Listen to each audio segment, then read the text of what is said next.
Hi guys, magbuhat na patawag na ron, marshmallow, and then kini, kay ano siya, namalik na ko siya guys, na daghan ako siya water, so let's try Japon, kung unsay kalabasan ani. So nag-waiting Japon ko diri, nara siya, waiting ko diri guys, waiting Japon ko to reach sa 113 to 116 nga temperature.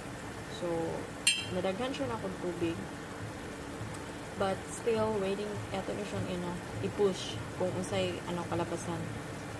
So update mo later. So mao ni siya guys, 11 pa siya, so wala pa siya naabot og 113, and mao na siya, nadaghan na to water para tanawa tong plus na ko nga video, lahi ra no ang texture, pero let's see Japon unsa ang kalabasan ani. Japon siya, 11 pa Japon siya, wala pa siya pang error. 112 na siya. Pag maabot na lig 113, then i-pour na nato. Then mao na akong gelatin. Yes, lahi ang gelatin nato no, and lahi pod ni karon. So let's see guys.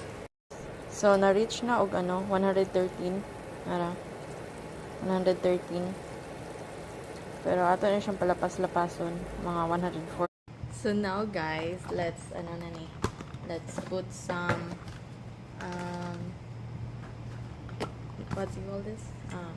Coating. Let's put some coating. Coating. Wait.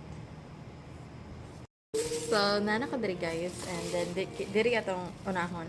Kini atong unahon first.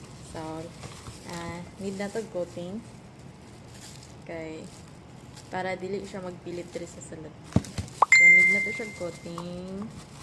I-coat na to siya maayo guys, okay, para siya dili siya magpilit niya, sulod na to sa marshmallow. Why we have this coating? So that the marshmallow will not gonna stick to our mold. And yeah. And after that, butang ta aning silver dust na maoy mo pink, color pink. Mo give color. Na siya ha? Edible siya. So don't you worry guys. This silver dust is edible. So don't you worry. Siya. Ganahan ko ganyan. Okay,